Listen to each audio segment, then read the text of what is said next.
Assalamualaikum warahmatullahi wabarakatuh. Bapak Ibu semua, semoga dalam keadaan sehat.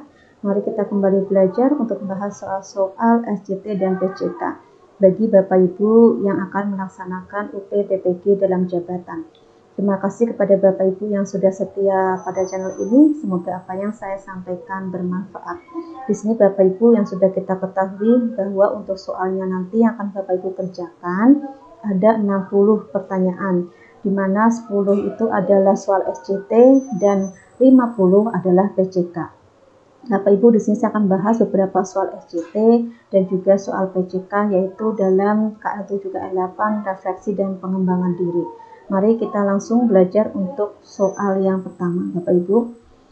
Pada soal SJT ya Bapak Ibu. Yang pertama, Anda baru saja diterima menjadi guru BK setelah lulus kuliah dan Anda tidak memiliki pengalaman sebelumnya. Pada suatu hari, Anda menghadapi kasus siswa yang membuat Anda bingung dan tidak tahu apa yang harus dilakukan. Padahal ada orang tuanya yang juga hadir ke sekolah. Untuk mengatasi masalah siswa tersebut, hal apa yang akan Anda lakukan? A. Meminta maaf dan menjelaskan bahwa Anda guru BK baru dan memiliki pengalaman. B. Penjelasan semampu Anda karena pengalaman yang masih terbatas. C. Bergegas meminta bantuan rekan kerja Anda untuk membantu menyelesaikan. D. Meminta maaf dan segera bertanya kepada rekan kerja yang lebih berpengalaman dalam menangani masalah siswa dan kemudian Anda praktekkan dalam menangani masalah siswa tersebut.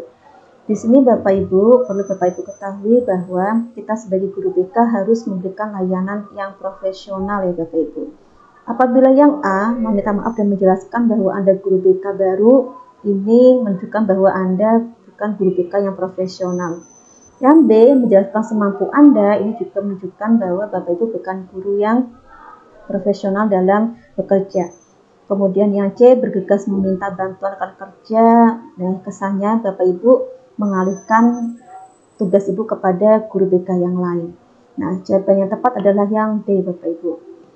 Di sini Bapak Ibu meminta maaf karena mungkin terlihat kurang siap ya, belum bisa menangani, tapi Bapak Ibu bisa menyelesaikan dengan meminta pendapat atau bertanya kepada teman guru BK yang lebih berpengalaman. Jadi jawaban yang tepat itu adalah yang D Bapak Ibu. Sekarang kita lanjut ke soal berikutnya, soal nomor 2. Anda adalah guru BK yang sangat menjunjung tinggi apa yang telah menjadi prinsip dalam hidup.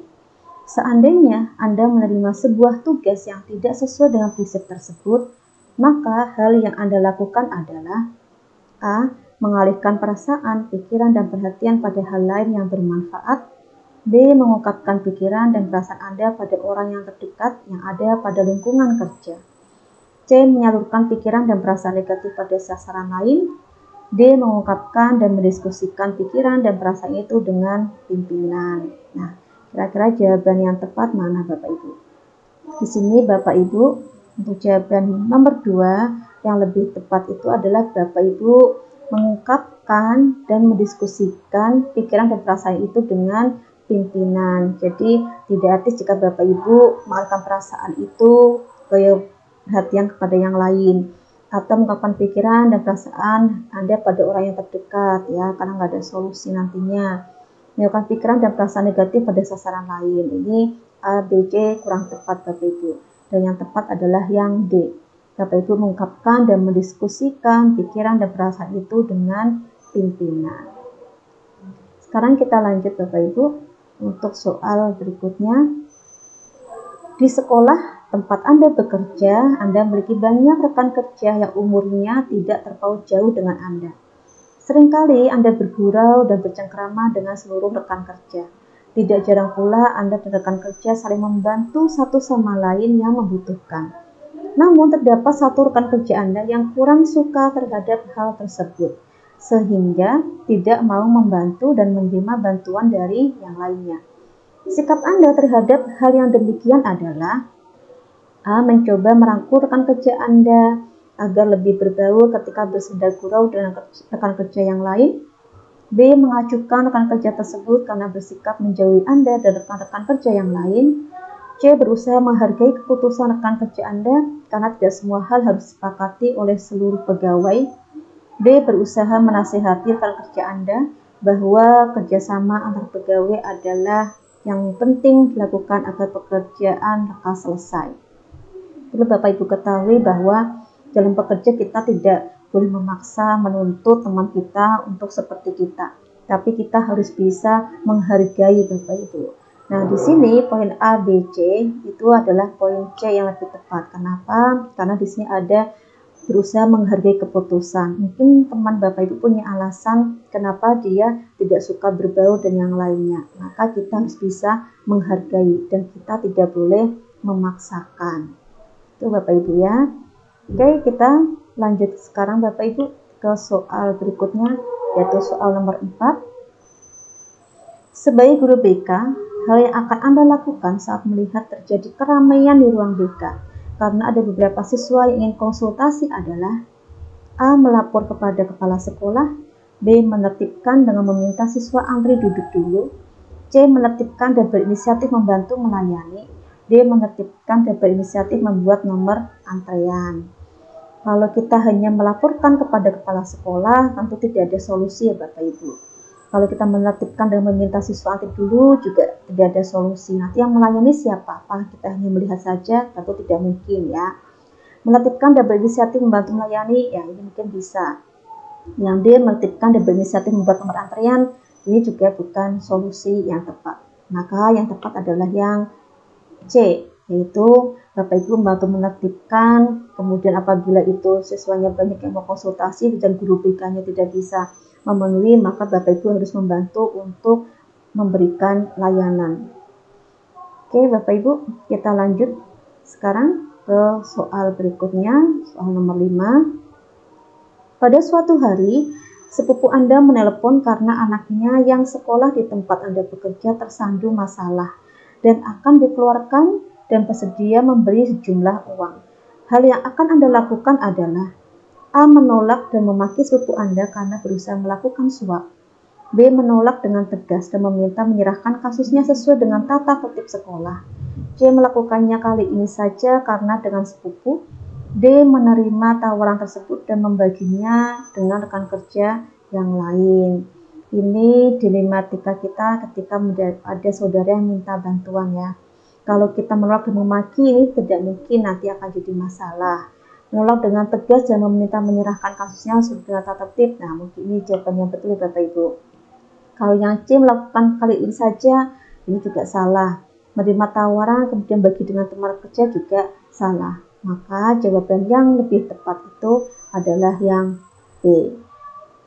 Nah, ini untuk soal SJT Bapak Ibu. Sekarang kita masuk ke soal PCK. Pada soal PCK ini kita masuk KL7 dan KL8. Oke, mari kita pelajari Bapak Ibu untuk soal-soalnya. Guru BK telah melakukan PTBK tentang motivasi belajar siswa. Guru BK ingin melanjutkan ke artikel dan jurnal penelitian guna mengembangkan karir lebih lanjut. Dalam jurnal PTBK ada beberapa aspek yang bisa diteliti di dalamnya, kecuali A. Aspek pembelajaran, B. Aspek sosial, C. Aspek ekonomi, D. Aspek kepribadian. Kecuali Bapak Ibu, kalau kecuali berarti yang tidak masuk aspek di dalamnya. Aspek pembelajaran ya masuk, aspek sosial ada, aspek ekonomi tidak ya Bapak Ibu, aspek kepribadian ada. Berarti kecualinya adalah yang C, yaitu ada aspek ekonomi. Kita lanjut Bapak Ibu ke soal yang berikutnya, yaitu soal PCK. Perkembangan teknologi menjadi tantangan bagi profesi BK. Salah satunya adalah penggunaan aplikasi yang semakin canggih. Perlunya refleksi diri bagi guru BK dalam pengembangan diri agar guru BK tidak ketinggalan dengan perkembangan teknologi.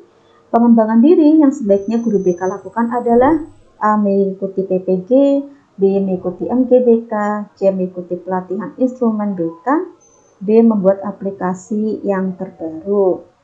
Mengikuti PPG yang seperti Bapak Ibu lakukan sekarang juga pengembangan, tapi di sini berhubungan dengan aplikasi Bapak Ibu. Maka kalau mengikuti PPG kurang tepat, MGBK kurang tepat. Yang tepat adalah yang C, yaitu mengikuti pelatihan instrumen BK. Kenapa? Karena berhubungannya yaitu dengan aplikasi ya Bapak Ibu. Bisa dipahami Bapak Ibu? Oke, kita lanjut sekarang untuk soal PCK yang ketiga. Dalam menjaga keprofesionalannya, guru BK harus melakukan pengembangan diri. Tujuan pengembangan diri adalah guru BK dapat melakukan kecuali A. Peningkatan di mata kepala sekolah, B. Pemenuhan kebutuhan peserta didik, C. Penyesuaian dengan perkembangan ilmu dan teknologi, D. Penyelarasan dengan paradigma, dan pelaksanaan bimbingan dan konseling. Di sini Bapak Ibu, dalam menjaga keprofesionalannya, maka tujuan pengembangan diri itu adalah kecuali. Kecualinya apa? Kecualinya kita yaitu dalam peningkatan di mata kepala sekolah. Ini kesannya kita hanya ingin dilihat kepala sekolah saja ya. Jadi tujuannya itu ada yang B, C, D. Kecualinya adalah yang A. Bisa dipahami ya Bapak Ibu? Oke, sekarang kita lanjut Bapak Ibu. Untuk soal berikutnya, untuk soal nomor yang terakhir Bapak Ibu, tujuan pengembangan diri adalah agar guru BK mampu melaksanakan kecualinya A. Disiplin dalam melaksanakan tugas, B. Pemenuhan kebutuhan siswa yang selalu meningkat, C. Penyusunan dengan perkembangan ilmu dan teknologi, D. Penyelarasan dengan paradigma dan pelaksanaan bimbingan dan konseling.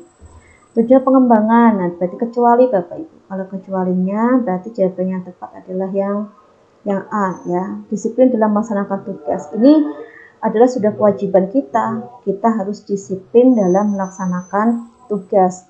Dan ini bukan tujuan dari pengembangan diri. Ini Bapak Ibu soal-soal yang bisa saya berikan. Semoga bermanfaat dan bisa membantu Bapak Ibu dalam belajar. Semoga Bapak Ibu semua diberikan kelulusan dalam PPT ini. Terima kasih sudah menyaksikan channel ini. Semoga bermanfaat dan mohon maaf jika ada salah-salah kata. Wassalamualaikum warahmatullahi wabarakatuh.